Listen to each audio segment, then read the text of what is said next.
takes a special kind of man to drive a sprint car. You have to be a different breed of cat to sling one of these open-wheeled bullets around a rough and bumpy dirt track. Doug Wolfgang is that kind of man. He's seen hundreds of checkered flags in his career, and the Wolf has a reputation for winning the big ones. A man you've never heard of, soft-spoken Fred Grenable, is one of the keys to Wolfgang's success.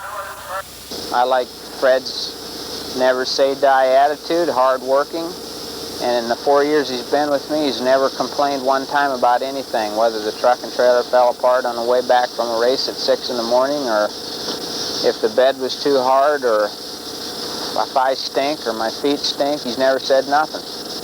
And I like people that don't complain and don't cry, and Fred never had a hankering to ever complain or ever cry in the 4 years I've been with him, and I really enjoy that. Spend a day in Doug Wolfgang's pit, and you'll get tired just watching this guy. Hello, I'm Dave Bowman, and this is Fred Grenable, Sports Hidden Heroes.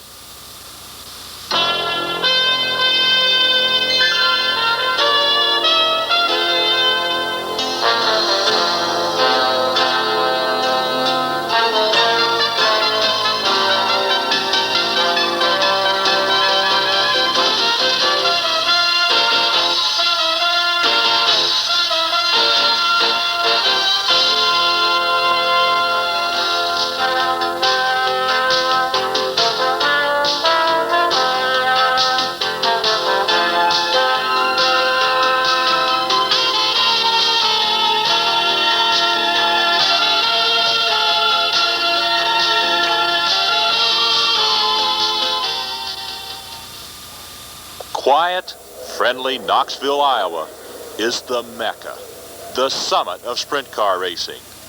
All the big names and all their fans come to the Knoxville Nationals to see who's really the best. As long as I can ever remember, the only thing I ever wanted to do is win the Knoxville Nationals. And my goal is to win again this year. To me, this is what you tune up for. This is what you go to the other 90 races for. You think you have run through every possible situation that you could run into during the season, so that if it occurs here, you can combat the problem and get them.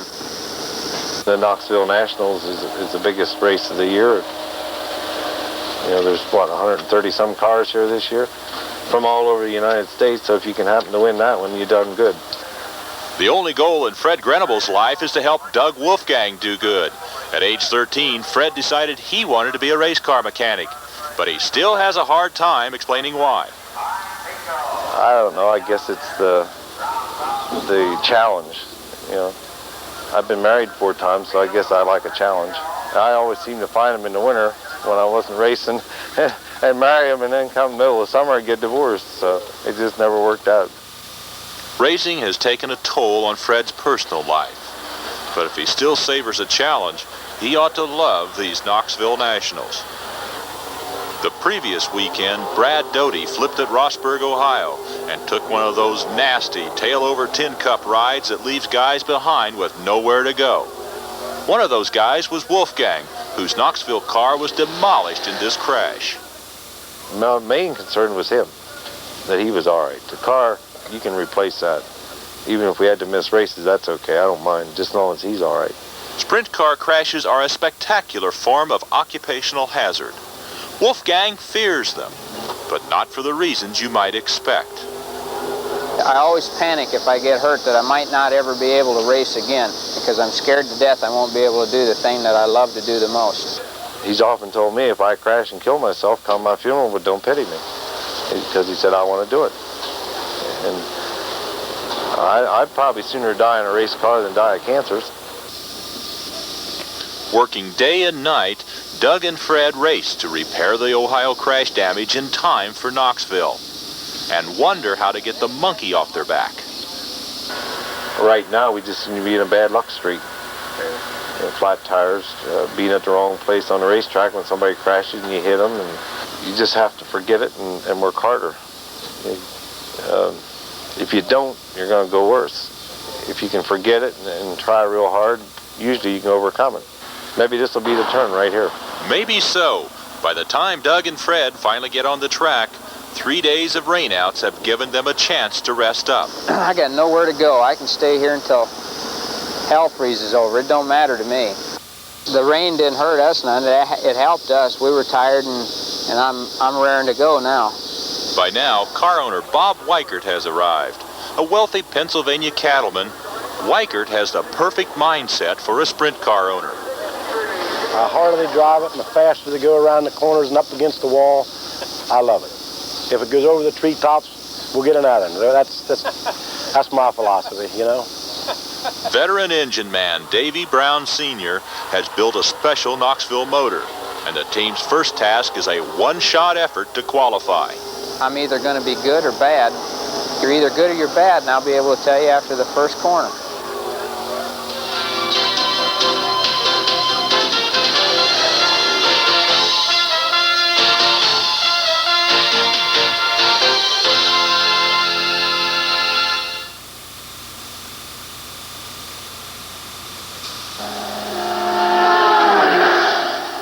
Sprint car racers are the vagabonds of motorsports. They'll drive 60,000 miles a year to race 100 nights. Usually you eat behind the steering wheel, and after a while I go home and somebody wants you to sit down at a table. You ask them where the steering wheel is because you can't eat without it. I've done it all my life since I was 17 or 18 years old. We only eat when we got time to eat.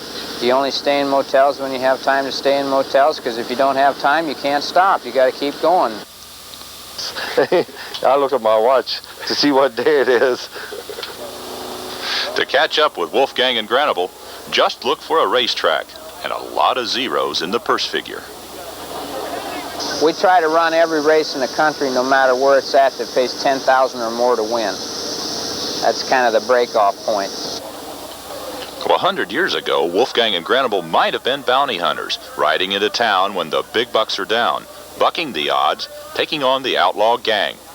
The outlaws know when you take on the Wolf and Fred, you're taking on family.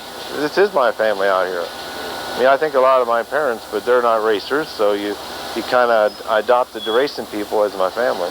My brothers and my sister, they all have jobs where they're working at home, and they're good jobs. I just wanted to be a racer. And my dad's always sat me in the corner and said, even up to a couple years ago, you ought to get doing a business and start looking for the future. I said, I don't worry about the future. I may not be here for the future. I'm going to live today. I'm going to do what I want to do, regardless of what it costs me. It sounds so adventuresome, doesn't it?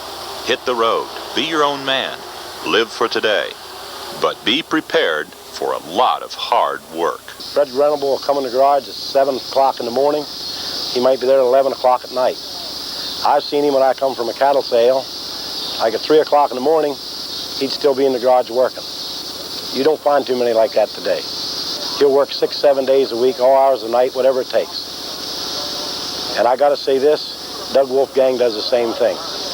He'll work right with him. That's what makes them a good team. Weichert shares his team's opinion that the annual trek to Knoxville is something special. Racing at Knoxville, to me, is like going to the Indianapolis 500. You have the best here. And I think when you can win one of these races here, it makes you feel like King Kong. But victory for Car 29 will not come easy. Practice has been cut short by rain. 4 nights of racing will be jammed into one. And setting the car up will be the key to victory. After hundreds of races together, Fred and Doug have the routine down. You don't instantly go change everything around. He sits down and thinks the race over. He decides he needs something a little different, so you sit down and you talk about it, and then we change the car. Sprint car people live and die by their tape measures. Virtually every component of the car is adjustable. Their interrelationship, measured with an ordinary carpenter's steel tape, defines the setup. Now, a lot of it's just trial and error. You just learn, you watch and you try this. A lot of it, I don't know why it works, but it works. So you do it, I learned a lot from Wolfgang. He's very good. Wolfgang's ready. The setup on the car, part science and part black magic, is either right or wrong.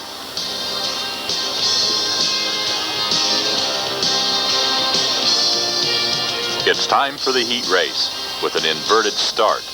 Wolf qualified 6th, so he'll line up at the back.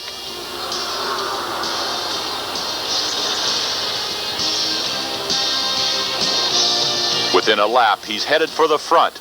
A win guarantees him an up-front start into National. Within 2 laps, he's in trouble.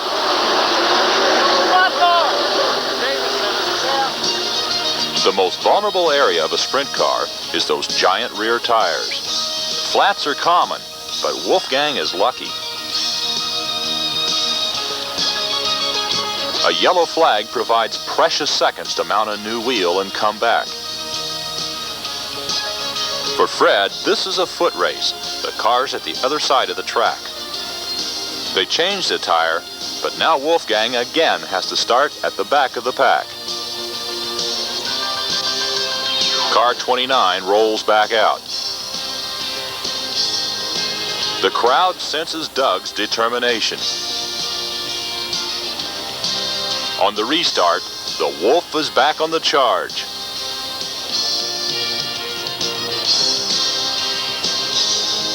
He must finish 4th to have a guaranteed starting spot in the National. But this blue smoke sends a message. The team's bad luck streak continues. The car has lost a drain plug, running the engine out of oil. Now the team is under the gun. Darkness settles over Knoxville. On this, the night they've all been aiming for, they have less than 2 hours to change that motor.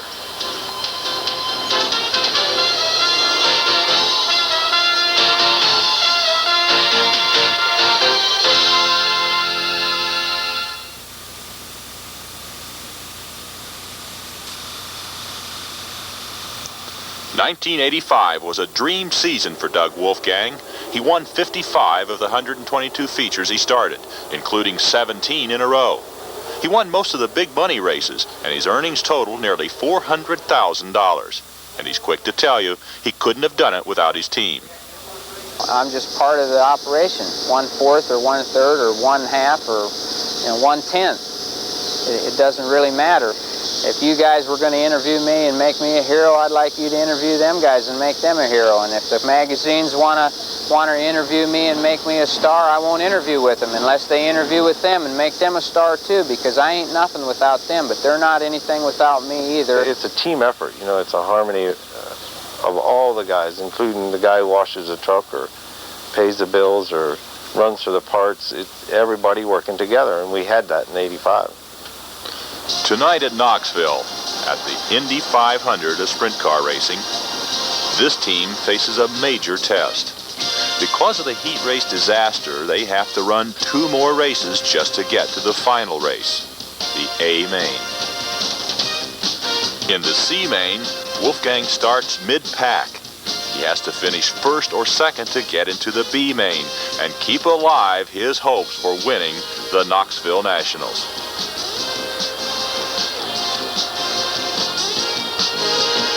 At the green flag, Wolfgang lives up to his lofty billing on this famed old racetrack.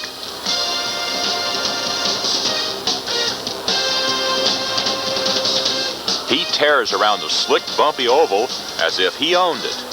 He dismisses the competition as if they weren't in town.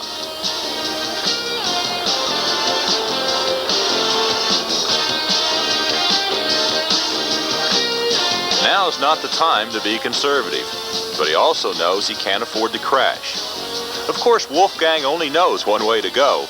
That's flat out.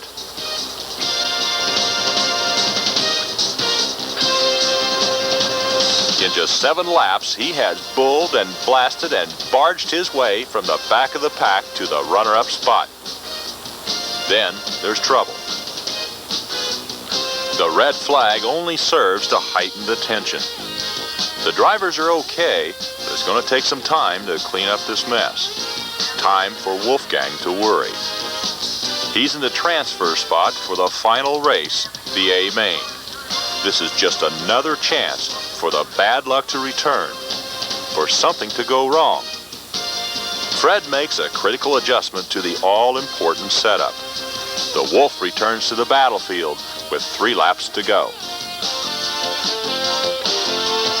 He spends those 3 laps trying desperately to get through. He can't make it, but it's no matter. Wolfgang's charge to second is good enough for the last spot in the B main.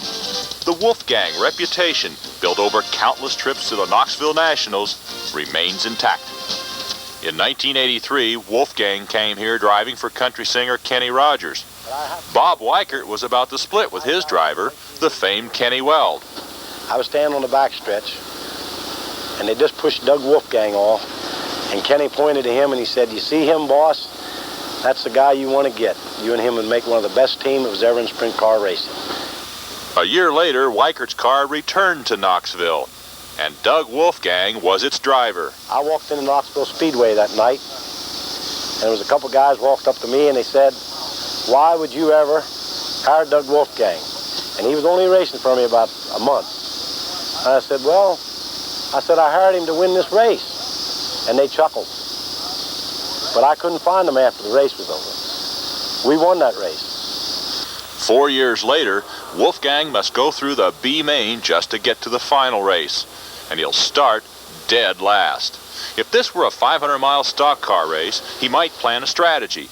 But sprint car strategy is simple, brutally simple. Well, sprint car racing's hard to have a strategy. I mean, it's not where the guy sets back and rides it out for about 480 miles with 6 lead cars in front of him and pits for fresh tires and drafts by him in the last 20 laps to win.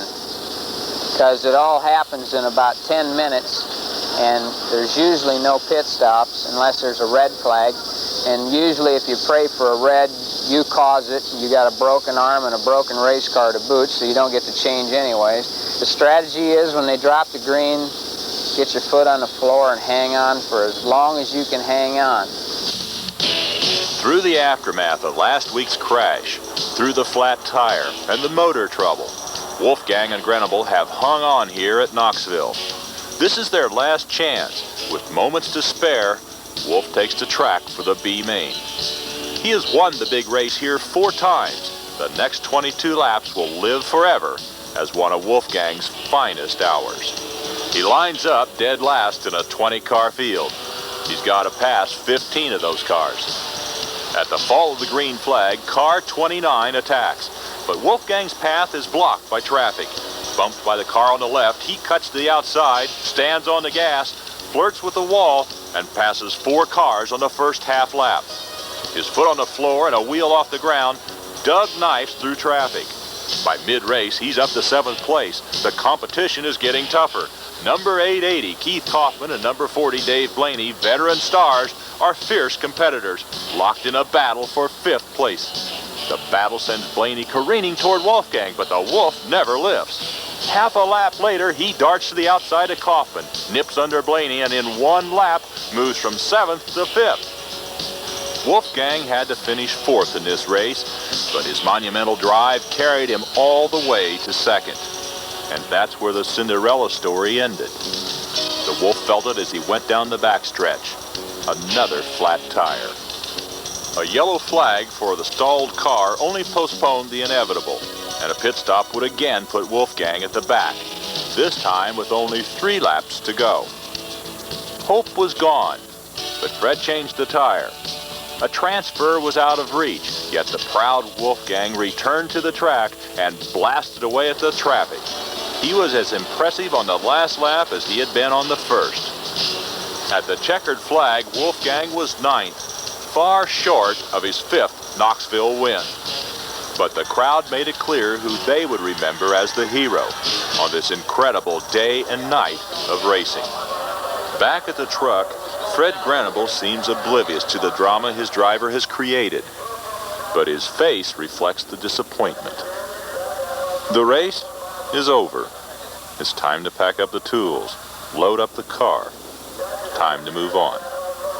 When the feature event takes the green flag, Wolfgang is a detached onlooker, just another guy who didn't make it. It puts you down a little bit, but you just pick up the next day and go on. you're a hero today, and tomorrow morning you're zero again. That's what Wolfie always says.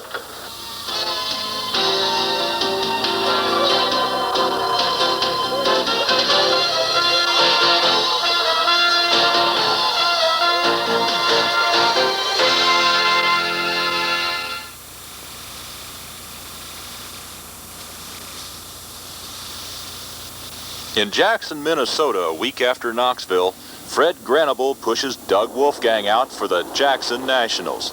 It's $10,000 to win. The race is a spectacular shootout with number 31, Randy Smith. Wolfgang turns in another dazzling display of driving, but by now he and Fred are waiting for something to go wrong. It doesn't happen. And by now it must be clear, when the Wolf wins, Fred wins too. Fred Granable is an extension of Doug Wolfgang. He's the extra hands and arms and legs, the extra muscle and sweat Wolfie needs to get the work done, the hard work it takes to win in sprint car racing. He's our hidden hero because if there were no Fred Granable, there could be no Doug Wolfgang. For Hidden Heroes, I'm Dave Bowman. I really believe in Fred, and I'll believe in him even when we lose, because he's with me losing and he's with me winning. And it's important for me to like him, because without that, I can't win. It feels great because you know you helped do it. You know, you may not be out there driving it, but it just feels great to be part of it. It does to me anyway. It's a great feeling.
And now, ladies and gentlemen, the World of Outlaws showing their driving talents as they move into a four-abreast formation. As they come through the front stretch, they'll be waving at you. We ask that you stand up and wave back to them. Give them a great big Eldora send-off. 30 racing laps, $8,000 to win. These are the absolutely finest sprint car drivers in the country. Here they come. How about it? The fabulous World of Outlaws, 30 racing laps, $8,000 to the winner. Over a $55,000 purse this weekend. And now, ladies and gentlemen, everyone please be seated. We ask that you remain seated during the entire racing activity. Who's going to win it?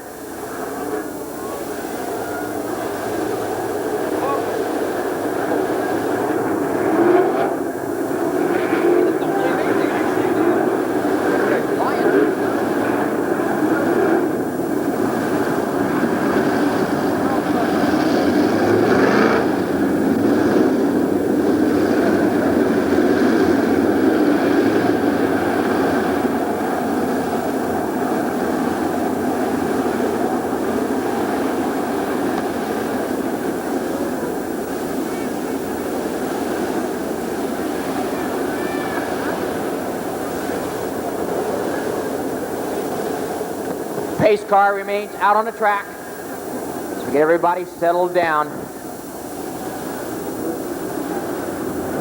Jimmy Sills in that Weichert car, the 29 car, on the pole. On the outside of him, the Buckeye Bullet, Dave Blaney in the 48. And of course here at Eldora, the Fast Groove is the outside lane. Right now, the Buckeye Bullet's got the best starting spot of them all. The pace car moving down the lower side of the track will be moving into the pit area. Watch for the green the next time they come around. This is going to be a barn burner. The 41st World of Outlaw feature event here at Eldora. Now they begin to pick up the pace. Watch them, here they come. Green flag.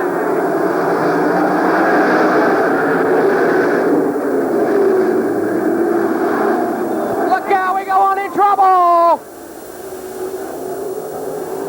Dave Blaney in the 48 car got crossways. Yellow flag is out. We get them slowed down.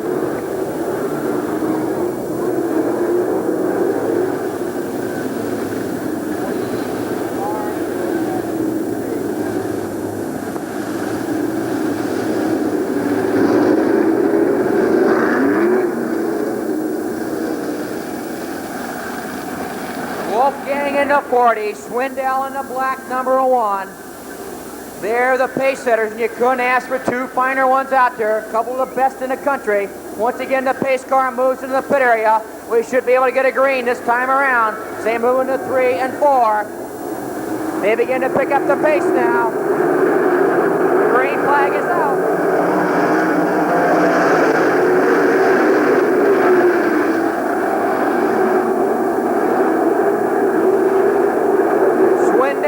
Black number 1 out in front once again. Kinzer is second at 11. Third is Wolfgang.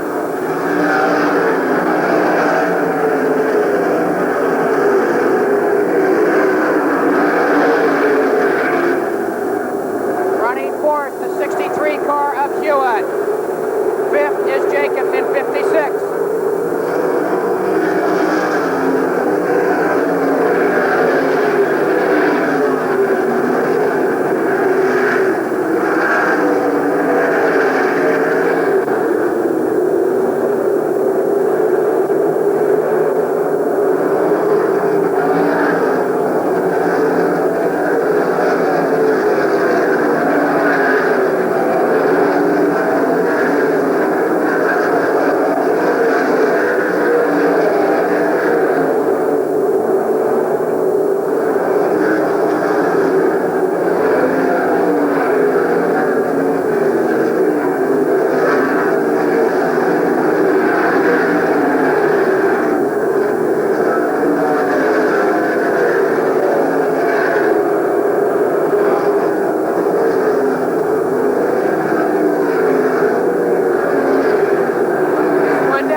Trying to get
moving. Rocky Hodges in 23S is running fourth. He's right behind Swindell.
Ladies and gentlemen, the World of Outlaws at Eldora Speedway. What a show! 30 racing laps, green flag all the way, and what a battle! What a duel for that win!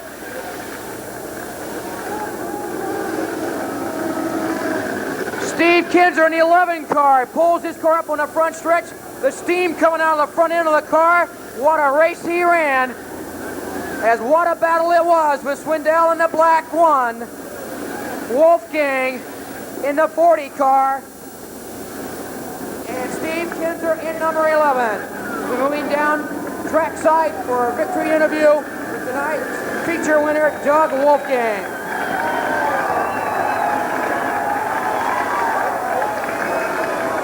Excellent race and excellent victory out there.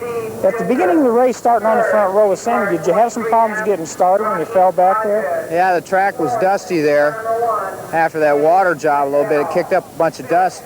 And the bottom lane ain't up on the bank. You know, it's not up on the bank good enough, and they can get a run down off the bank. And I figured I'd come off running 4th or 5th because the whole outside line had a better shot at it. but I come off third, and I was all right, you know, after I got up on the bank in one lap, so. Did you wait for Steve and Sammy to battle, or were you just holding back? What was going I on? was a little loose at the start, looser than I would have wanted to be, and it took me a couple laps to get my wing back and get the rear end planted. And then as my tires started to grab, I thought Sammy got looser, and Steve was caught behind him, and I had moved down to see what the middle felt like, and it actually locked in pretty good, and I surprised him and drove right by him, and that should have been the race, but I got to pushing, and I didn't get my wing back ahead quick enough, and Steve got by me again. I messed up down there. I almost gave him the race. You got back in the lead, though, and it was a pretty easy run from there on, basically. Well, I don't know how close he was at the end. I guess, yeah, but I only got the lead with about 2 to go, I guess. You guys bumped a couple of times. Did it really upset you any at all out there? No, I don't think so. I don't even think it couldn't upset him either, because I didn't even feel it.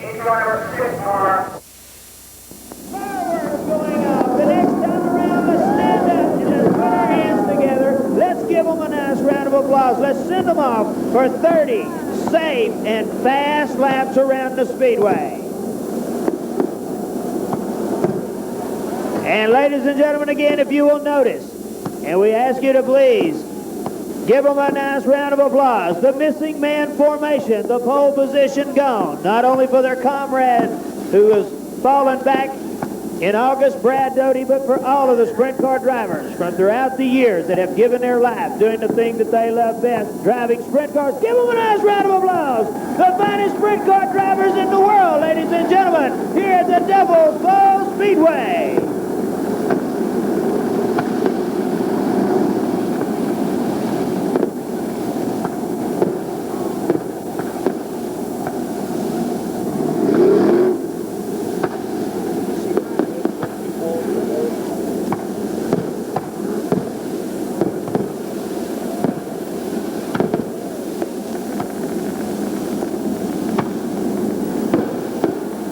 The beautiful aerial display, courtesy of the world's biggest kid, Lanny Edwards. He loves them fireworks. Give him a nice round of applause again. Warming up the motors. A $100,000 point fund. All has come down to this race right here. Nobody has got any position in the point standings from positions 1 through 20 locked up. It will all change after this race right here. This is a $100,000 roll of the dice. It all comes down to this 30-lap event.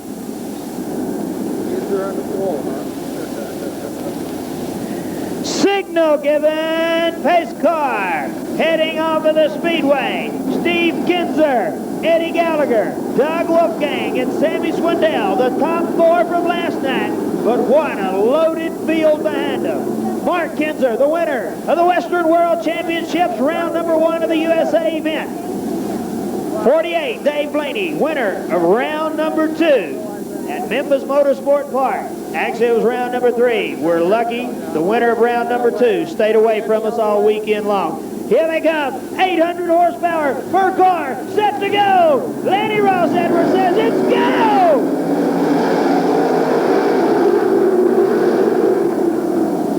Kinzer jumps to the lead. Sammy tried to move, it didn't work. He's back to 6. Kinzer with the lead. Wolfgang in 2nd. Gallagher running in 3rd.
with the lead. Wolfgang in second, Bobby Davis on the charge. Kading moving on the inside of Sammy. Davis to the inside. The Ford is second. Bobby Davis Jr. has got the Casey Luna Ford cranked up and going. He's after Kinzer. On the inside comes Davis. Kinzer rimrides the top. It's Kinzer by half a car length, and Kinzer slams the door on Davis.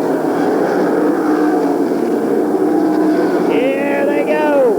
In the number 3 corner. Davis on the outside. Kinzer now low. Davis hooks up the Ford off of turn number 4, and Kinzer slams the door again.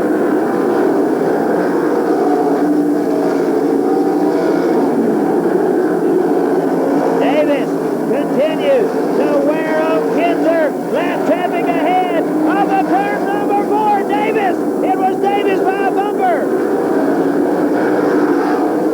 Kinzer regains the point.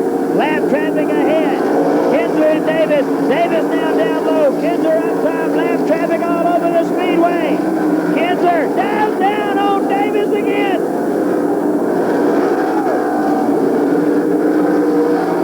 He got out of shape. Davis is into the lead. Wolfie closing in the 49 car. Davis with the lead. Kinzer in second.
Bunching up on the back straightaway. Green flag.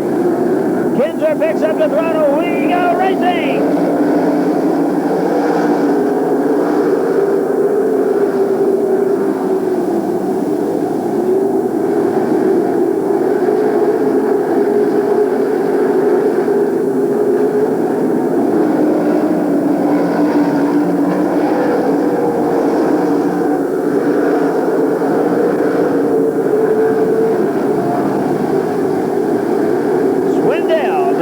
Into 6th. He is 3rd in the point standings, but he is trailing the 2 drivers that he trails in the point standings.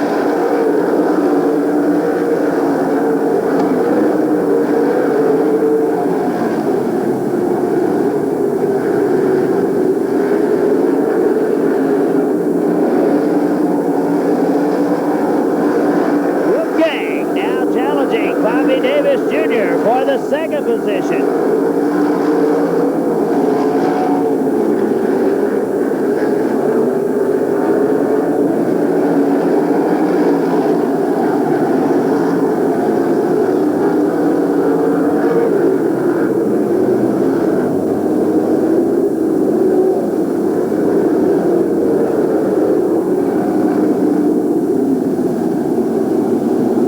It's Greg Woolley in car number 23 that gets looped around in the top of turn number 1 and 2.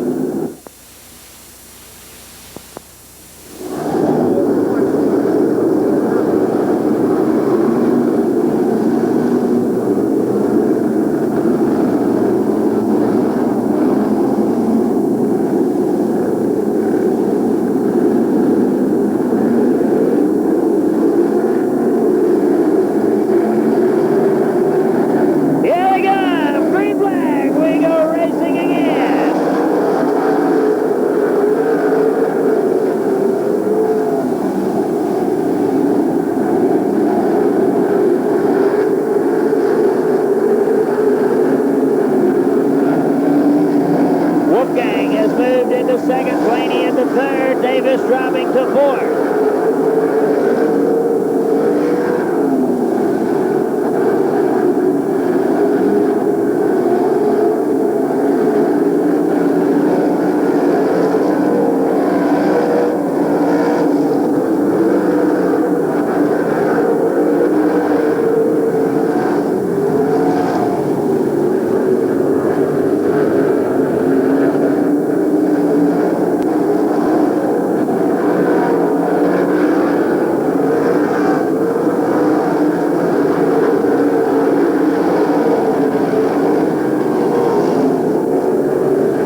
7.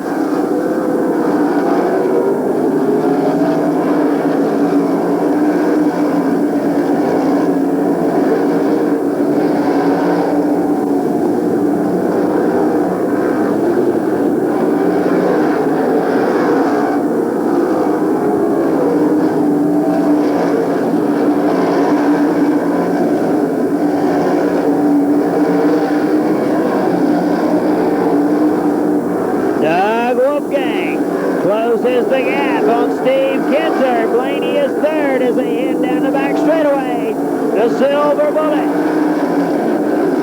getting loaded up. Blaney goes by Wolfgang for second.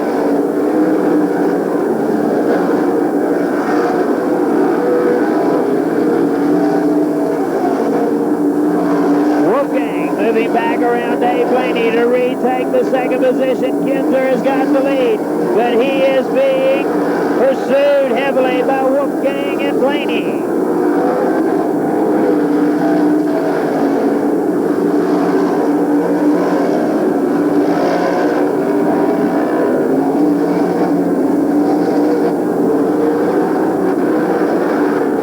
Five laps left to go. Wolfgang, the car.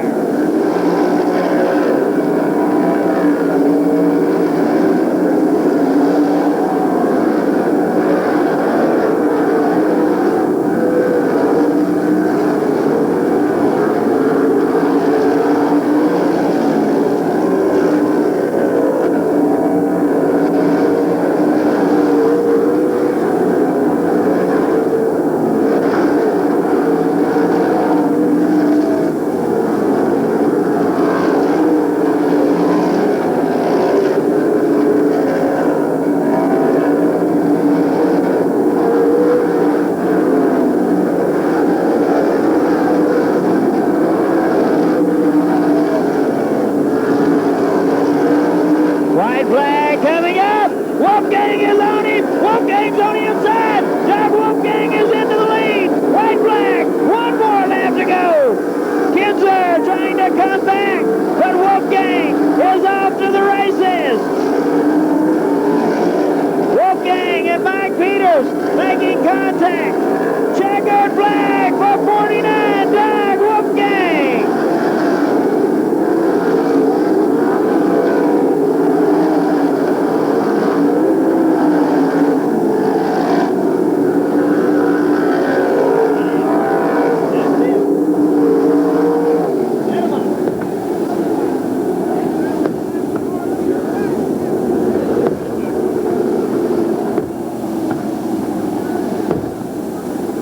There it is, ladies and gentlemen, 3 races, 3 different winners. Every single night of action in the USA Sprint Car Association, a different winner. It is official, the $20,000 USA Salute to the Championship, Salute to the Fans Championship will go to the driver of the Coors Light Silver Bullet, Steve Kinzer. Second place in the A-Main tonight, locks up the title.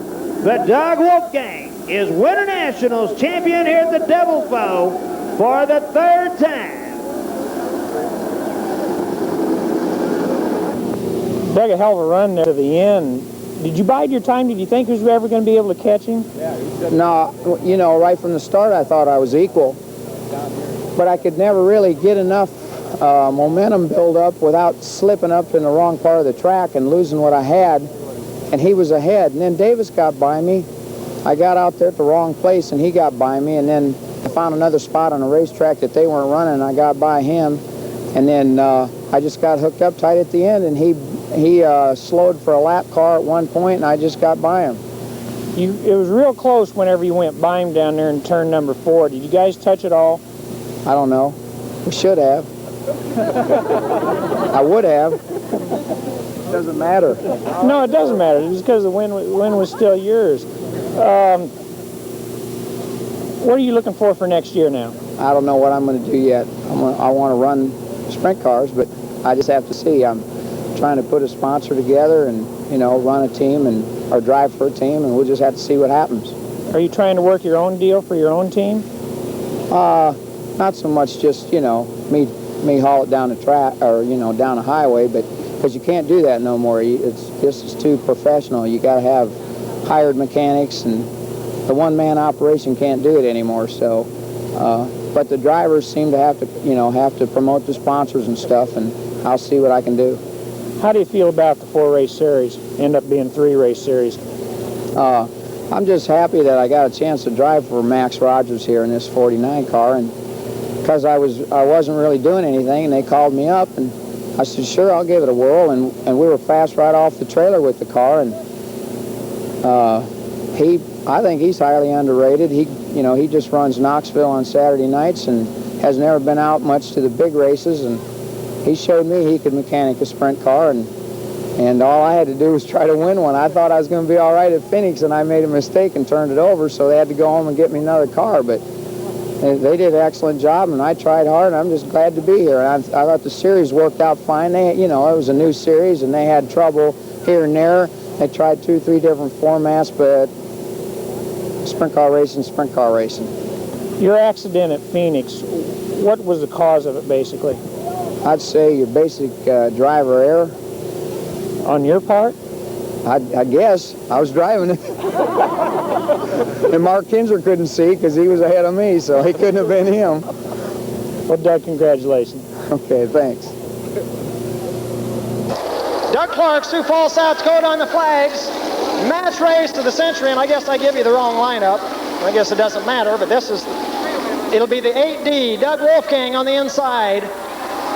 From Sioux Falls, South Dakota, in the middle, from Bloomington, Indiana, the 11, Steve Kinzer. Outside of him, the 1 from Bartlett, Tennessee, Sammy Swindell. Match race of the century, number 1, 3 abreast, Doug Clark watching them. $5,000 to the first driver to win 2 races.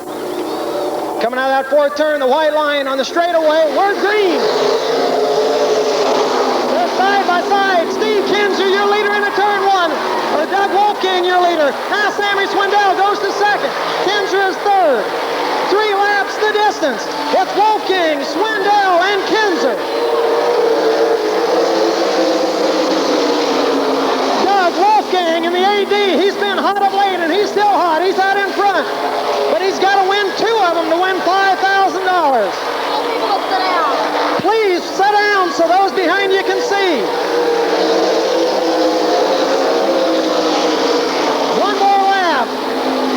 Remain seated so everybody can see. Doug Wolfgang out in front. Sammy Swindell is 2nd. Steve Kinzer is 3rd. And the checkered flags.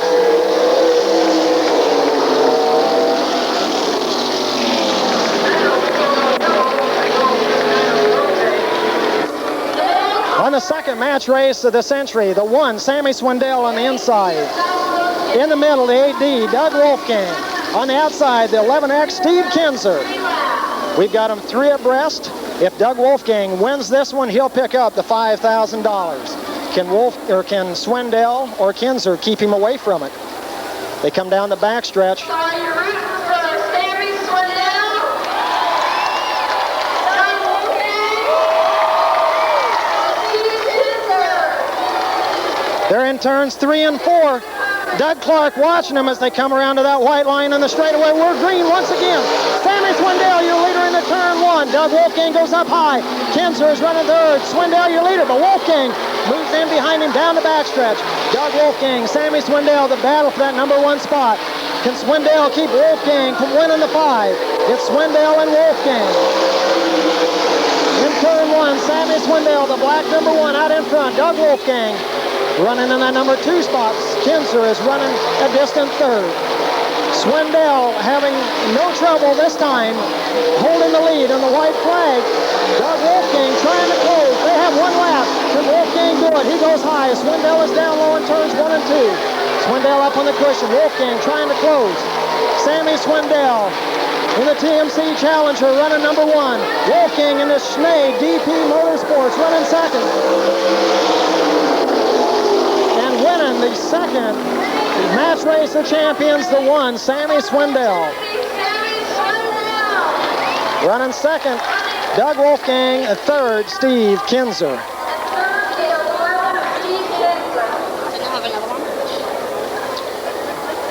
Turn 3, Steve Kinzer, Sammy Swindell, Doug Wolfgang.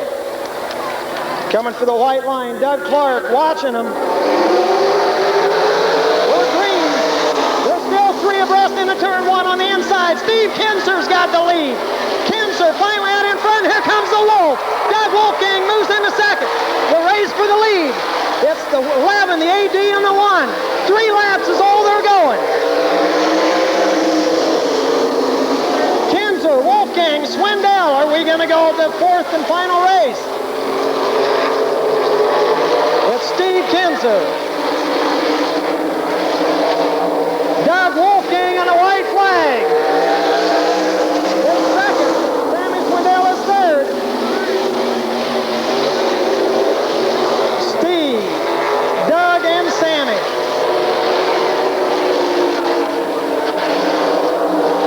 Sammy Swindell off the throttle. Here comes your winner. The 11, Steve Kinzer, running second. The 8D, Doug Wolfgang. And Sammy Swindell taking it easy, coming by third in the number 1 car. So now, this is for all the marbles.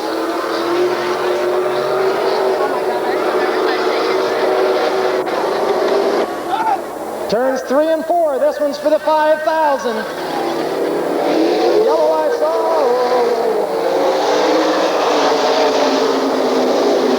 One more time.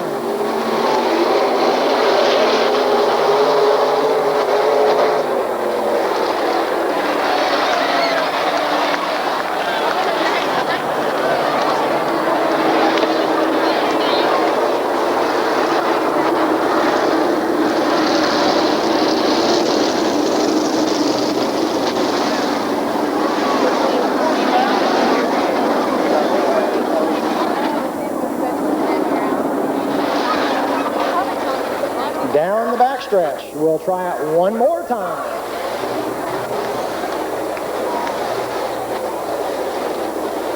Well, did they all decide to put enough fuel in for all of this? Or is somebody going to run out of fuel before this 3 lappers is done? Yellow lights off. We're going green, hopefully for good this time. We're on it. We're racing. Swindell cuts in behind Kinzer. Your leader is Doug Wolfgang in the AD. Here comes Kinzer the high side. Down the backstretch. Kinzer up by the fence. Doug Wolfgang still out in front. Steve Kinzer makes the challenge, but almost gets the fence. Down the front straightaway. The AD, Doug Wolfgang. The 11, Steve Kinzer, second 1. Sammy Swindell is third. $5,000. Swindell out of the hunt and off the throttle. Your leader through 3 and 4. AD, Doug Wolfgang. And it looks like, with 3/4 of a lap to go, going to pick up the 5,000 in the 8D. From Sioux Falls, South Dakota, Doug Wolfgang. $1,000 richer. From Sioux Falls, South Dakota, the 8D, Doug Wolfgang. Now that it's over, what do you think about it? Well, naturally I won, so it's probably a good deal, but I just think it was the luck of the draw tonight. They did wire the inside a little more. Maybe it stayed nicer. And I drew the inside line the first time, so I would get it 2 times, and that's what won the race, I think.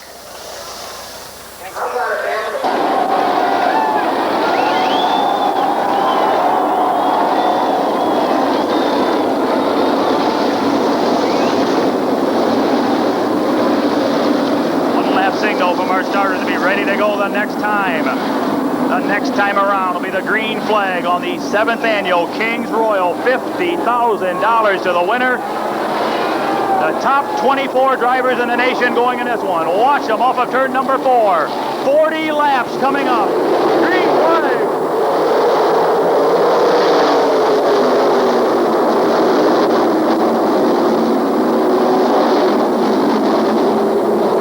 Wolfgang has the leader lead, followed by Swindell, Brewer, Smith, Blaney, and Kinzer.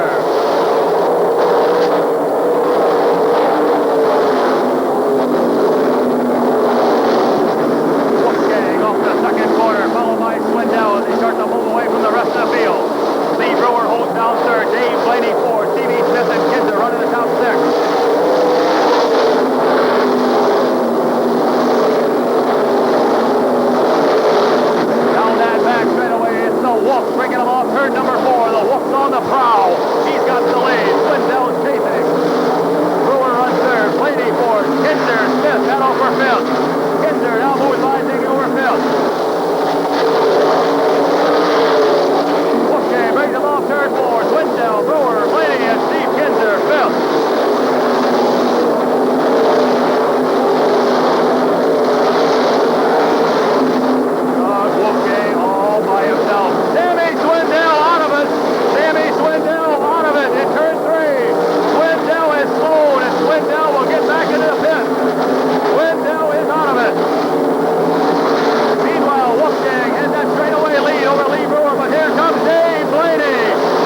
First, it was Sammy Swindell going into the pit area, out of it. Now Dave Blaney's coming to a stop here on the front stretch.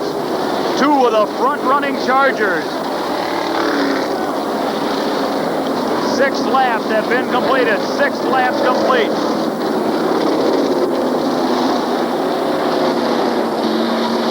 Down the back straightaway, we'll watch them pick up the pace in turn number 3. The race is on once again.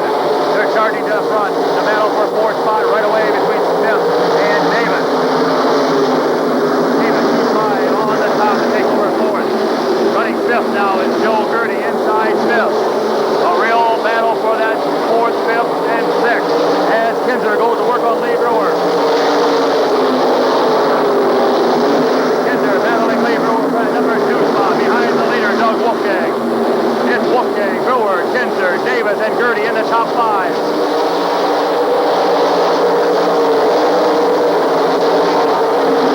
In turns 1 and 2, Wolfgang on the outer cushion, brings them off that second turn. Brewer, Kinzer, Davis, Gertie follow. Same order, single file they go.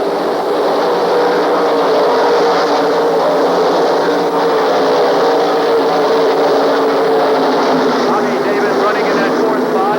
Joe Gertie 5th. Stevie Smith Jr. 6th. Paul Latier 7th.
Upside down over there in the second corner.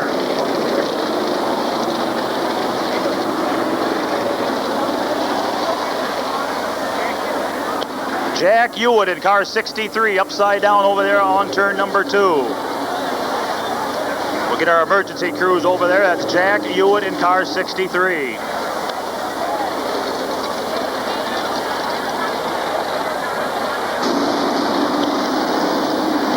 One lap signal being given. We're going to go green this time around.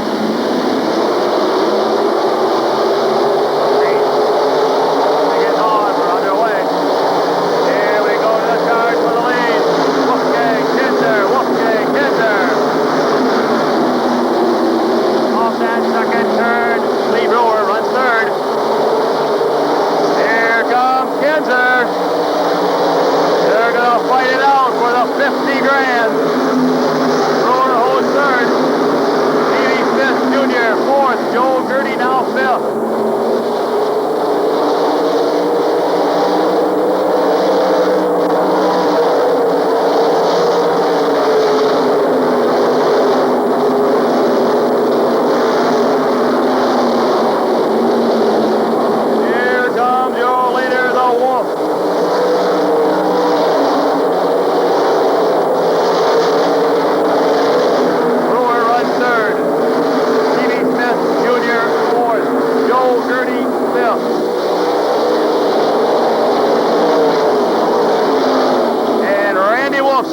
Turn one. Randy Wolf off of it in turn one.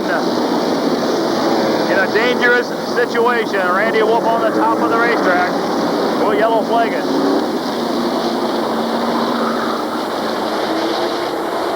Let's watch him on this restart. Watch him on the restart. Down that back straightaway. The hammers are down. We're under green.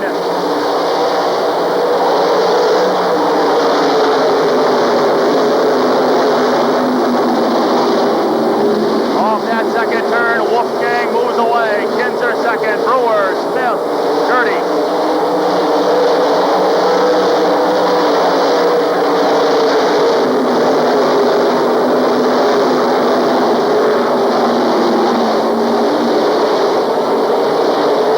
Here comes your leaders off turn four.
yellow flag, 39 laps down.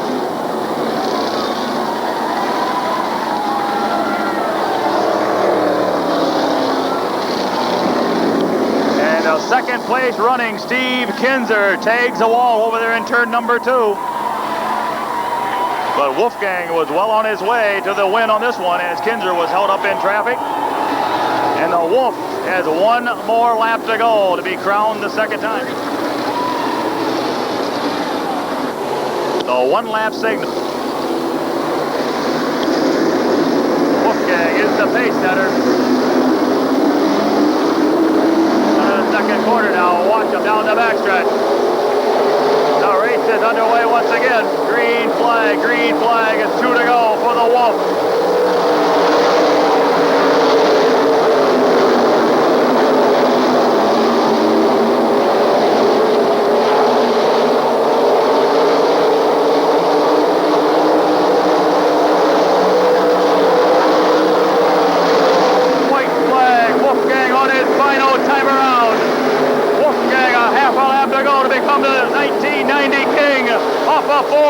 Your winner, the Wolf, Doug Wolfgang.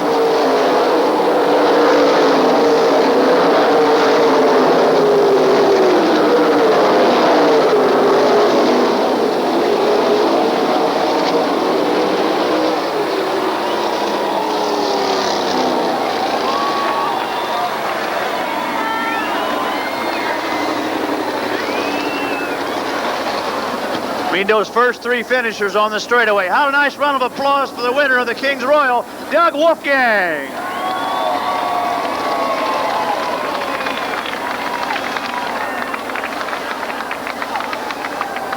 Are you people down?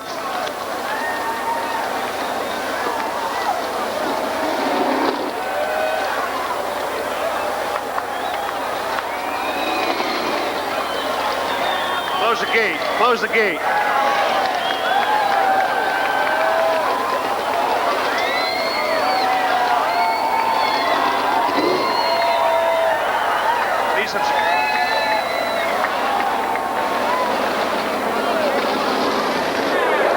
Doug, you led from the start to the finish. It really wasn't an easy race.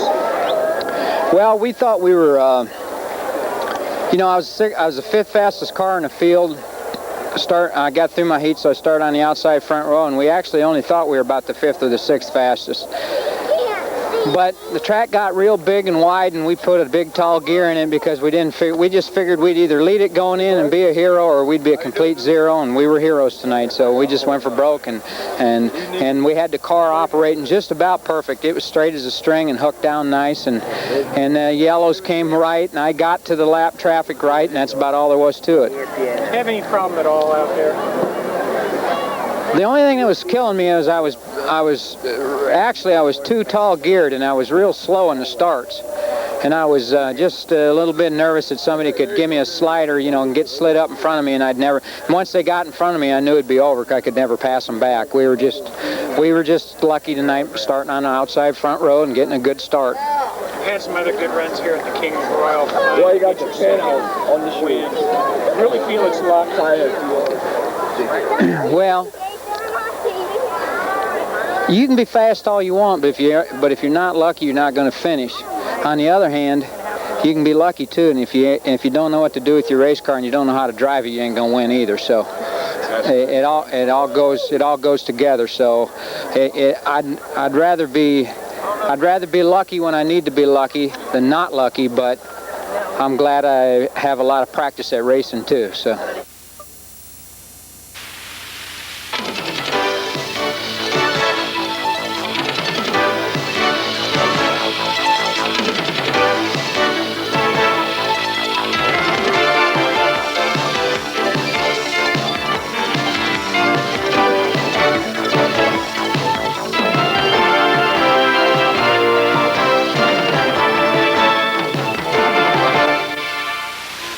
If I told you we're back in Hueytown, Alabama again, would you believe me? Well, you better believe me, because today we got a great show for you on winners. I'm Neil Bonnet. In every sport, winning is what it's all about. In racing, there are different ways of winning and different rewards when you do. To get the checkered flag at the Indy 500, You gotta love the speed, 230 miles per hour. Daytona's great if you have a taste for close competition and bumper-to-bumper drafting. And the rough and tumble world outlaw sprint car racing demands even more of its heroes. They have to haul their cars further and race them harder than anyone else in the business, and without the rewards of great fame and fortune. Doug Wolfgang is a big winner in the hard-nosed game of sprint car racing. And sure, he's made a good living, but Wolfie knows he'll never bask in the same limelight as a Rick Mears or a Dale Earnhardt, and that suits him just fine. For Wolfgang, the winning is not for the money or the glory, it's his great love of sprint car racing, and he does it his own way. When I first started racing, I knew that I was going to be an IndyCar driver or to be somebody, I was going to have to promote myself. And now that I know that I am who I am, I just kind of like to be let alone. Winners is brought to you by Fram Filter Products. Fram, you can pay a little now or a lot later. And Autolite Spark Plugs and wire and cable products. Autolite Spark Plug, guaranteed for 2 years no matter how far you go. When Doug Wolfgang was a kid, his dad used to take him to the races in his hometown, Sioux Falls, South Dakota. The kid liked what he saw. The only thing I ever wanted to be was a race car driver, but you got to understand that in those days, in the late 50s and early 60s, to me, being a race driver was winning a feature at the local dirt track here in town. There wasn't magazines, there wasn't TV shows in those days. But I grew up listening to the names of Rathman and Jones and Foyt and all the rest of them in that era of time, the late 50s, early 60s, and all those guys became Indianapolis drivers by being good midget and sprint car drivers. That was their training ground. Their natural progression from a midget was to a sprint to an Indianapolis type car. I thought to myself, I'll learn to race modified here at home, go win a sprint car race, go get me an Indianapolis car and win it. It'll take me 3 years. That plan looked pretty good to a teenage kid racing up a storm in South Dakota. But the road to Indianapolis was longer than he had planned and took a couple of unexpected turns. It's been 20-some years later and I never did go to Indianapolis, but by the time, what happened is by the time I found out that's what it was going to take, I buried my head in the ground, worked real hard at being the best sprint car driver I could be to get the notoriety that I could get to be that IndyCar driver. By that time, they went to rear engine cars, road courses.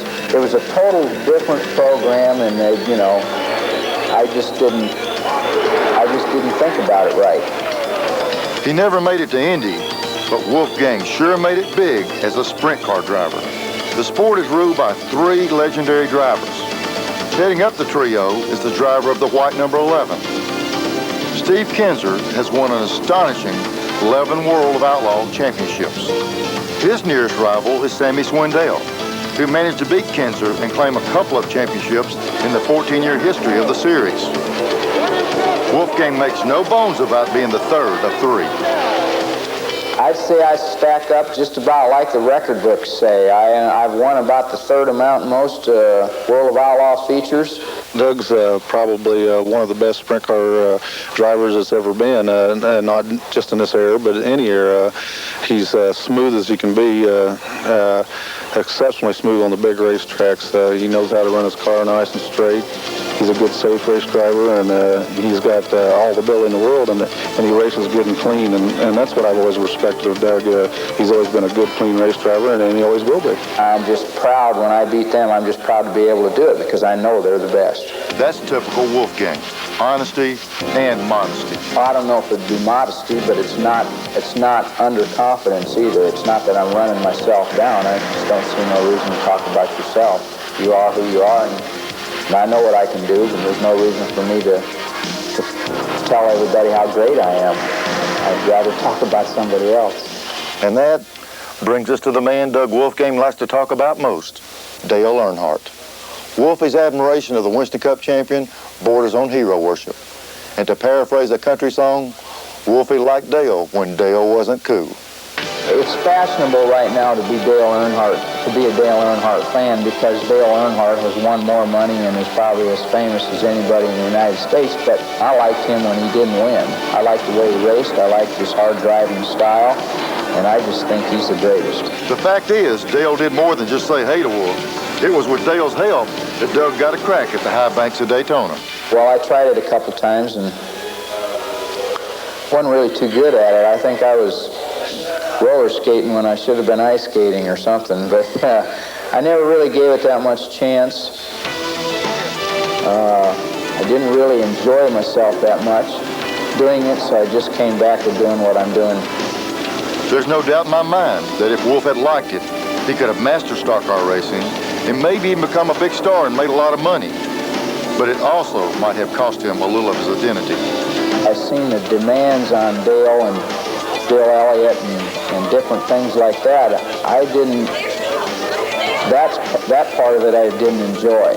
And I knew that there would be demands like that, and I knew the reason I was there, even to consider driving it, was for the money, and for me, that wasn't a good reason to do it. I think you should do it because for the love of stock car racing, for example, or the love of whatever you're doing.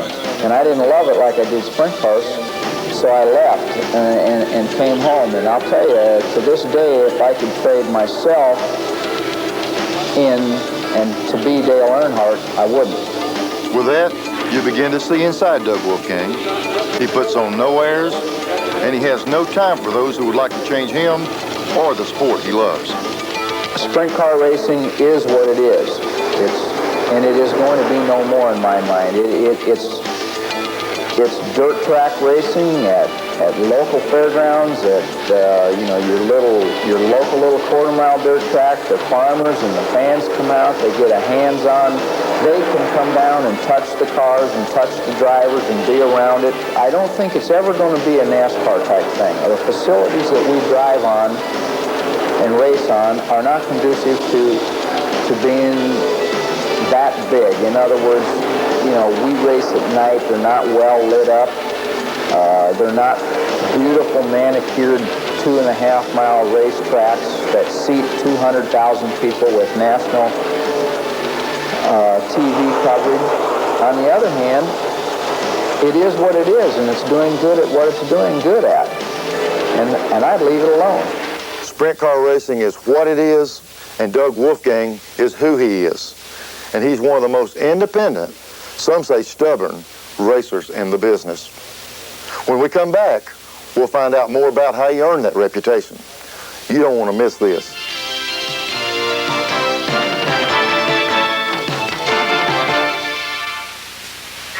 "14 years ago, the World of Outlaws Sprint Car Series got its name by rebelling against the United States Auto Club.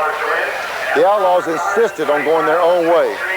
Doug Wolfgang is the outlaw of outlaws. For the most part, he won't chase anybody's championship. He runs where he wants, when he wants. The couple of times he did go after the crown, he was fired at season's end. It's a pretty big-time sport now, and they hire a driver and pay a driver a fair wage to do a certain job. And I've been hired on 2 different occasions to win the World of Outlaw Championship, and I didn't. I ran second both times. And when those owners fired me, it was not altogether unfair. I mean, I think they've taken a kind of a bad rap about it. I think people say, well, what more do they want? Well, they wanted me to win. They wanted me to win it. They hired me to win the World of Outlaw Championship, and I didn't. In my mind, I probably should have been fired, and I was. And I got no problems with that now. That hard-nosed approach is typical Wolfgang. In 1989, there were 67 World of Outlaw races. Wolf won 20 of them. Then he walked away from Bob Weicher's team, one of the best rides in the business. Marching to his own tune has probably cost Wolfgang a career achievement here and there, but his record is still very impressive. He's won more than 100 outlaw features and more than $1 million in sprint car prize money. At Knoxville, Iowa, the world capital of sprint car racing, he's won more features than any other driver in history. He's claimed the legendary Knoxville Nationals an incredible 6 times. The man knows his strengths. I think some of my strengths would be hard-headedness. I don't like to give up too easy. I mean, I like to set a predetermined goal, whatever that might be, and then work for it and get it done. And if I'm going to a track that night that I really want to win at, I really try hard to win at. I mean, you know, it isn't so much a complete series of races or a championship with me. It just, I like to do good when I really want to do good. And when I really want to do good, I usually can do good. And another strength that I have is I think I have pretty good wind for my age. And you can get winded in a sprint car. It's pretty physical driving. You know, your arms are pumping back and forth. And I think that I have a pretty good physical conditioned body. I'm not by no means a marathon runner, or even I wouldn't even call myself an athlete. But in sprint car racing, I think that's one of the things that has given me somewhat of an advantage over the years, is I am strong to the end. Over the years, Wolfgang has logged a lot of miles in sprint car races. He has made the sacrifices and he's enjoyed the benefits. But time has changed even Doug Wolfgang. I don't really enjoy to go. I want to go home now more often. I used to love to be gone 120, 25, 30 nights a year at the racetrack. I don't want to run that tough a schedule anymore, and I don't want to be gone that much anymore. I've got 3 daughters, and one of them's going to graduate from school, and it seems like she was born and graduated, and it was only 2 years ago. But now she's gone. You know, she's going to be gone, and I got me a baby now, and I don't know. It's just not that big a deal for me every single night to make every single race. So maybe that's a weakness. If it is, I got it. He expressed that earlier before we started racing, that he was, you know, didn't really want to chase points and didn't want to do an extremely lot of traveling, liked to be home with his family, and that's the kind of way I am. I like to be home at least a couple days a week, you know. Wanting motivation may be a problem for Wolfgang. Fading eyesight is not. He used to wear glasses. Now his eyesight is perfect. Thanks, would you believe, to a sprint car crash? I turned a car over. In fact, it was here in town at Hartford Speedway, Hartford, South Dakota. And a guy, I was leading the race and turned over right in front of the whole field. And it wasn't even a bad crash. It was a wheel broke and it turned over, and they could have rolled it back over and I could have finished the race. Except for a guy hit me in the top of the roll cage and hit me in the back of the head with his front bumper wide open with his car. Knocked me silly for a little bit, but it didn't really hurt me none. I kept getting headaches after that. Finally went to an eye doctor, and instead of needing glasses, which I was wearing, my eyesight was 20/20. With the clear vision that resulted from the crash, Wolfgang has never lost sight of his goal, to be a winner in a sprint car. When we come back, how he's done in the past, and a look into the future.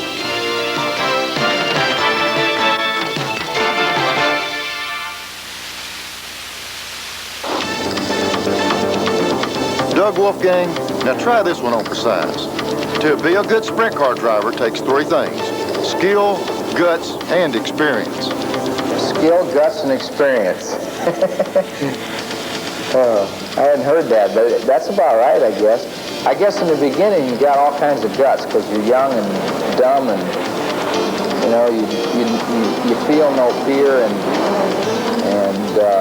you've never been hurt, so you don't know what pain feels like. So you've got all kinds of guts, and then as time goes on and your guts start to diminish, you gain a little skill to go with those guts, or what's left of your guts. And then by the time, I guess, that your guts are all gone, you've gained so much skill at doing what you like to do that you've got experience, and it kind of takes care of what you lost in your guts. So I think you might be right, but I don't know if you really have all 3 of them at one time. Okay, Doug. Beside those 3 essentials, is there anything else that has helped make you a great sprint car driver? All I ever wanted to do was be a race car driver. And my first love is sprint car, dirt track sprint car racing. So I bring a lot of love and dedication to that right off. A good sprint car driver is somebody who has actually been born and raised around it and seen it done and really likes it. They're not doing it to make a living. They just like it. You know, and my father wasn't a racer, but he took me every night, and we used to discuss it on the way home, and we had so many discussions about it. We used to talk about the drivers and how they drove the racetrack and stuff, and what line they used to pass what driver, and even though it was innocent talk, it kind of stuck in my mind enough to when I got out on a racetrack, it became natural to me to have some of the moves that some people never had or never will have. Doug Wolfgang has accumulated a lot of credentials and an impressive list of accomplishments in his long career. You may be surprised at the way he answers the question. Wolfie, what makes you the most proud? Boy. You know, I guess when it comes down to it, the biggest thing that I'm proud of is I was born and raised in Sioux Falls, South Dakota, and when I grew up in high school, I told myself I want to be a professional race car driver. Well, I never made Indianapolis and I never made Daytona, but I've been a professional race car driver all my adult life. I've made a living off of it all my adult life, and I think I've given a lot to the sport, but I've also been able to take some. I've been able to make a good living at it, and I'm proud of that. While making a good living at his trade, Wolf has always said fame and fortune are not his big motivators. The money is the cream on the top of the cake, because when I first raced, I would have raced for nothing, and I learned how to race for nothing, and I gained my experience for nothing. Now I'm getting paid for the years that I didn't get paid. And I don't feel bad about that, and I feel good about it. And I'm going to continue to do it until I don't like doing it no more. And what about fame? And what about the limelight? I get too much limelight for who I am anyway. Most people want to make me be somebody that I'm not. I'm just a sprint car driver. I'm not Dale Earnhardt. I'm not Rick Mears. I'm not in their league. You don't want to be. I like being who I am, and I'm proud of being who I am, but I also like my privacy. I like living out here in South Dakota. I like being left alone when I want to be left alone, and I'm not a bad guy. If I don't feel like being left alone, I'll stand right there and sign autographs for the longest time for the people, too. Here's a guy who grew up to be a sprint car racer, who turned his back on Daytona, and is fiercely independent. He's happy with his lot in life, yet in his heart, Doug Wolfgang's boyhood dream still lives. I left, high school to be a racer, and I have pursued that career since high school. Without looking back, everything has been built into being a race driver, a sprint car driver. The only thing is that I've been all over the world, all over the country now, and I don't see any place that I really like to live other than in Sioux Falls, South Dakota. And the chances of having a racing type background job or career after driving isn't very good here in town. So, and I'm not going to move, I don't think. In other words, maybe I could be a fabricator for a Indianapolis team, or maybe I could work on a stock car team or something like that, which is similar to what I have been around all my life, a racing type operation. But to do that, you're going to have to move to Carolina or Indianapolis, and I don't know if I want to do that yet. But I guess the biggest thing that I would change is, from the beginning, I wanted to be an Indianapolis driver. And I would love to take a car around Indianapolis. I realize that to really drive Indianapolis right, you should race the cars at 3 or 4 or 5 other tracks even before you even went to Indianapolis. And I don't think I even want to be a complete series driver. I just would like to run one around Indianapolis. And then I'd probably be happy. I suppose that you could argue that Doug Wolfgang's biggest misfortune was that he was born too late. 15 years earlier, a sprint car driver of his ability would almost certainly have had a shot at Indy. But on the other hand, if he had won the 500, I have a feeling all the fuss made over him would have driven him crazy in about a week, and he'd have went back to his beloved sprint cars. Doug Wolfgang is his own man. Doug Wolfgang is a winner. And I'm Neil Bonnet. See you next week. Winners is brought to you by Autolite Spark Plugs and Wire and Cable Products. Autolite Spark Plugs, guaranteed for 2 years no matter how far you go. And Fram Filter Products. Fram, you can pay a little now or a lot later.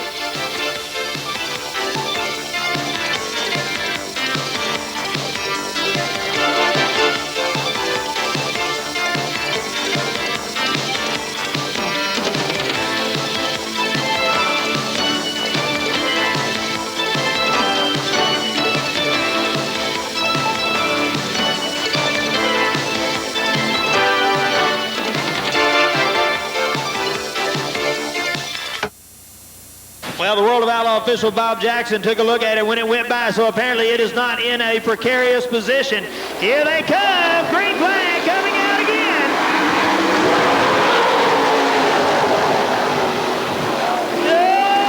Holy cow!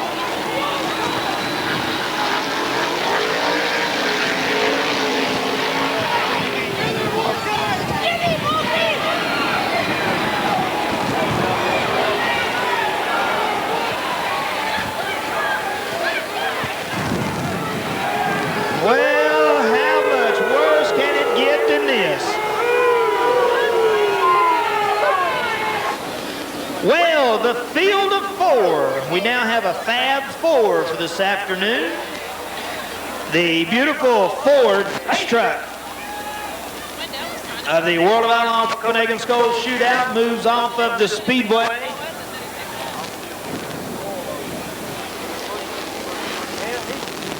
Well, we're going to try it again. Here they come, the Kinzers. Bring them down. Green flag. And Wolfie rockets into second, and now goes to work on the King. And there goes Wolfgang. Oh, Doug Wolfgang. He's up and on the track also, and a 49 car moves into the lead.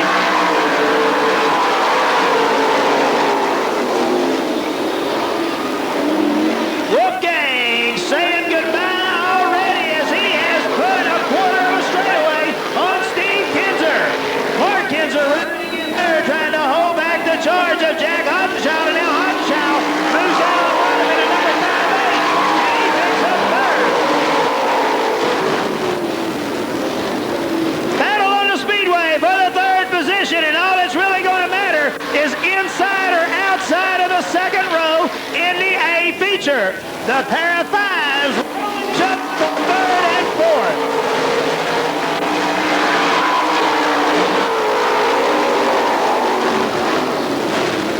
Whoopi all alone. Steve Kinzer, Mark Kinzer, and Jack Hottenshaw. White flag coming up this time for Doug Wolfgang.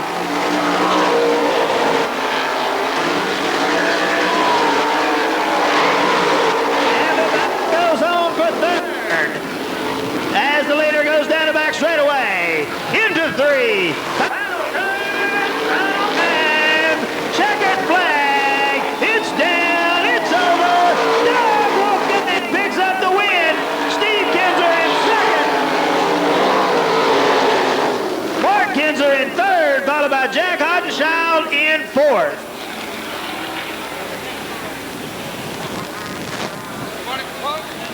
Yeah. Let's get out of the muck. Oh, man, what a bunch of muck. Yeah.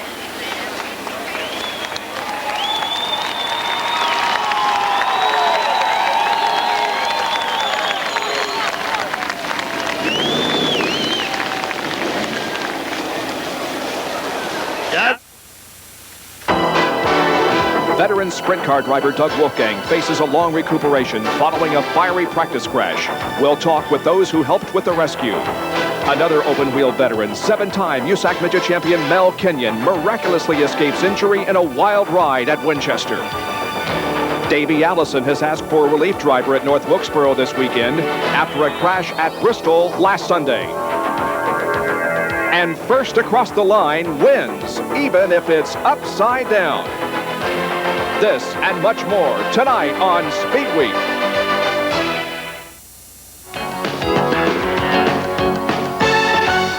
Hi, everyone. Welcome to Speed Week. I'm Bob Jenkins. A tragic sprint car crash last week has left five-time Knoxville champion Doug Wolfgang hospitalized in serious condition. Now, he is improved from a week ago, but still faces a long recuperation from burns over 30% of his body, a broken vertebrae, and a concussion. It occurred during a practice session for a World of Outlaws race at Lakeside Speedway in Kansas City. Now, this is not the crash, but a similar one that Mark Kinzer had in the same turn last fall. His car slid into the infield, eventually coming to rest after hitting tires protecting a light pole. In Wolfgang's case, his car slid to the outside turn 4 wall, hit it nearly head-on, and then burst into flames. Trapped for several minutes, Wolfgang was finally pulled from the racer and airlifted to Kansas University Medical Center. Steve Kinzer has been one of the few people to visit Wolfgang in the hospital. He definitely got burned up from the waist down. Severely bad. It's going to take a lot of time for the burns to heal, and got his hands burnt quite bad also. I seen Doug myself. His face was burned, his nose. Nothing on his face that won't heal with a little bit of time. I think right now the big thing everybody's concerned about is how long he was in it and how much he's got in his lungs. Several people, including drivers Steve Beitler and Mark Kinzer, are the real heroes of this story. With helmets and fireproof clothing on, they rescued the unconscious Wolfgang. I kind of walked around the other side of the car. It seemed like I stood there in awe of the situation for eternity. I just couldn't believe that there was a man in this situation. That everybody seemed so hopeless, and it was a really tough situation to take, and I didn't really know what to do. As I was going down there, my dad had hollered at me, and he said, well, have him drag the car out of the fuel, because it's in this big lake of fuel, and it was total chaos, and it was hard to get anybody to help do anything, so I figured I'd better just go in there and help him out of the car. A couple of things made rescue difficult. A jammed quick-release steering wheel and a wraparound seat which holds drivers in place in a flip, but was detrimental in this case. And there have also been questions raised about the lack of firefighting equipment. With the outlaw organization and sprint cars we run, there's hardly ever an actual fire truck there. I don't know, maybe they're going to use the water truck that's there. Just very few times do I ever remember an actual fire department at the track. I spoke with World of Outlaws President Ted Johnson, who told me that although fire trucks aren't necessarily required, there was adequate firefighting equipment on the scene. But all of this has drivers thinking about how to prevent a reoccurrence. We need to get together with all the drivers in the World Outlaws and make this thing just a little bit safer on a fire hazard. Doug Wolfgang was always among the first to volunteer to walk through the crowd, passing the helmet for drivers in need. Now, his fellow competitors are doing the same thing, collecting money to help defray medical costs. Another irony of this story, Doug's wife, Jerry, is 8 months pregnant with their 4th child. She'll stay with her husband and have the baby at Kansas University Medical Center. There were no other serious incidents during the weekend at Lakeside. Sammy Swindell won both Saturday night and Sunday afternoon. Doug Wolfgang makes his first public appearance and talks about his future. Ford says it'll be most affected by new IndyCar rules. And some drivers go above and below the Call of Duty at Pikes Peak. This and more next on Speed Week.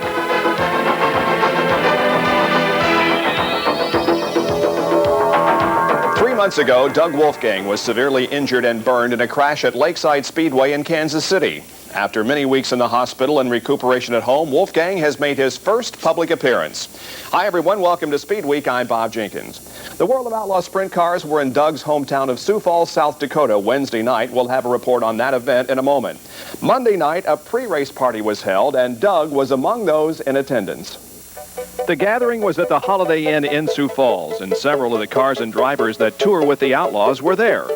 Wolfgang, still unable to walk and confined to a wheelchair, was looking remarkably well considering all he's been through the past 3 months. He talked about his condition on a talk show on radio station WSN. But I feel pretty good. I've been out of the hospital since Thursday. My stamina is about 10 minutes. I'm not too slick at moving around or staying up. I got to go back in the house and sit down or lay down or something a lot, and that's just because it's just a long time in the hospital. So I got a long way to go yet. I probably won't be able to walk. I'm hoping to walk by the Knoxville Nationals, but I wouldn't bet on it. And if I can walk, I'm going to go there on Saturday night. And if I can't, I'm not going to fight this chair because I hate this thing. You'll recall that Doug was injured during a practice session, and several of his fellow drivers helped rescue him. It's taken me around 3 months to find out what really happened. I know what happened. I hit the wall, but I don't understand what happened after that. And when I found out that some of my friends and competitors like Mark Kinzer and Steve Beitler, Lee Brewer Jr., and there's probably a bunch of guys that I'm not mentioning, and people that I don't know that helped too. If it wouldn't have been for them, other than the rescue crew, I probably would have been in deeper trouble than I was, and maybe would have even been dead. But Doug is on the road to recovery. The question is, will he ever race again? Right now, I'm saying that I probably won't race much no more because I just don't feel like I'm strong enough. I don't feel like I have enough of anything to do it. But on the other hand, I've only been out of the hospital 4 or 5 days, and I don't know what's going to happen.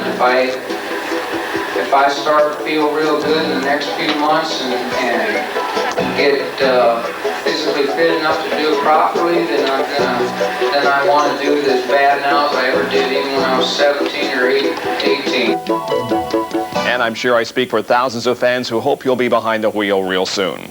You heard him mention that he plans to attend the Knoxville Nationals coming up next month. There's been quite a love affair between Doug and Knoxville for many years. In fact, he has won there 5 times. You'll find a lot of Wolfgang memories at the Sprint Car Hall of Fame at the Marion County Fairgrounds. And if he does visit this year, he'll be welcomed with open arms. He is really, well respected and loved here at Knoxville and at the museum. And, we just can't do enough and say enough about Doug and his spirit. And, we know at the museum that he will become a Hall of Famer someday, along with Steve Kinzer and Sammy Swindell. And he's always going to be a part of the National Sprint Car Hall of Fame Museum. We're tentatively planning a Doug Wolfgang Appreciation Night on August 8th, the week before the Nationals. We still don't know whether Doug will be able to attend or not, but I don't think the fans will mind, and they'll understand, and they'll show up in appreciation. The Knoxville Nationals will be held August 12th through 15th. Meanwhile, the fans got their money's worth Wednesday night at Huset Speedway just outside Sioux Falls. But they also gave some of their money, as drivers, including Steve Kinzer, passed the helmet, helping defray some of Wolfie's medical expenses, which have reached $350,000. Here's some unbelievable action from the second heat race. The driver in trouble is Steve Dyer. The car suffered extensive damage, but Steve was uninjured. In the fourth heat race, a similar crash in turn 1, this one involving Brian Schnee. He goes out of the ballpark, but also escaped injury. Here it is from another angle. Schnee, a sprint car chassis builder, is Doug Wolfgang's brother-in-law. Again, he wasn't injured in this incident. In the 30-lap feature, Sammy Swindell took the early lead and stayed there for the first 18 laps. But then Steve Kinzer caught him, forced him to get a little sideways in the third turn, and took the lead. Not to be outdone, Sammy returned the favor as he went low into turn number 1, forcing Steve into a higher groove and retook the advantage. The two continued to battle until 6 laps from the finish, when Sammy hit the inside berm in the second turn and spun. Steve went on to win over Stevie Smith and Andy Hillenberg. It was Kinzer's 3rd career victory at the track, but his first in 7 years. And Steve will try again tonight. They are in action in Fargo, North Dakota. They were there last night, and here's how they finished in the preliminary feature. Their northern swing continues Monday night at Cedar Lake Speedway in New Richmond, Wisconsin.